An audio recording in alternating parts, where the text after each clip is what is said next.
Welcome to the Fear and Greed Business News Afternoon Report for Tuesday, the 24th of October, 2023. I'm Sean Aylmer. Every afternoon, we've got the 5 stories that happened today that you need to know about. Story number 1, the S&P ASX 200 finished the day up slightly, reversing 3 poor sessions. By the close of the market, the bourse had risen 0.2% to 6,857 points.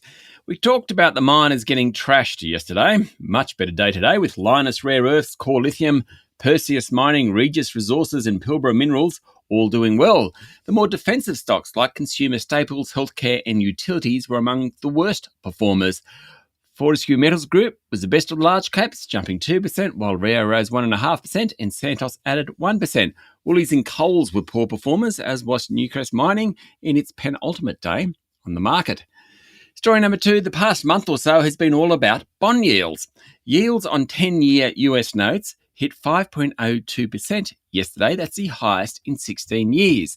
Now, a couple of very high-profile investors, billionaire Bill Ackman and PIMCO co-founder Bill Gross, are saying it's time to buy bonds again. Now, a quick explanation here. Stay with me. Yields rise when bonds are sold off. The recent sell-off reflects expectations of higher interest rates, though it's fair to say there's also plenty of reasons to like bonds given the geopolitical and economic uncertainty around at the moment. Remember, bonds are a good place to be in bad times. Anyway, bonds have been sold off and yields have been rising.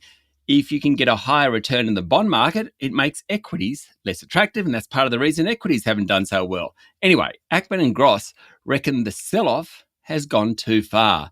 It's time to buy bonds again. That was enough to push up the price of bonds, thereby lowering the yield. Hope you followed me on that one. Story number 3, not a huge amount of corporate news around. Bega Group held its annual general meeting today, and while sales of some spreads like Vegemite are going well, not so milk. A local shortage at a time global prices are falling is squeezing profit margins. Some good news in the buy now, pay later sector. Zipco reported a 32% jump in September quarter revenue, and its share price rose 8%. Wasn't good news for medical glove and surgical suits group Ansell.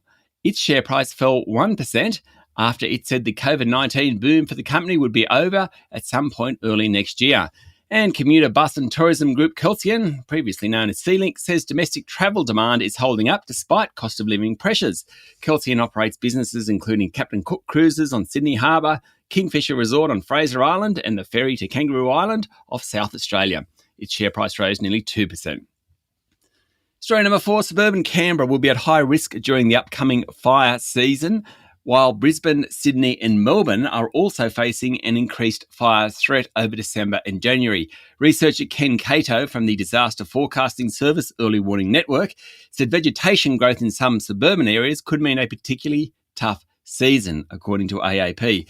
The warning comes just as some parts of the country are expected to hit 40 degrees tomorrow. And story number 5, Israel sent tanks and troops into Gaza to carry out intelligence gathering raids while its Air Force bombed Hezbollah positions in southern Lebanon.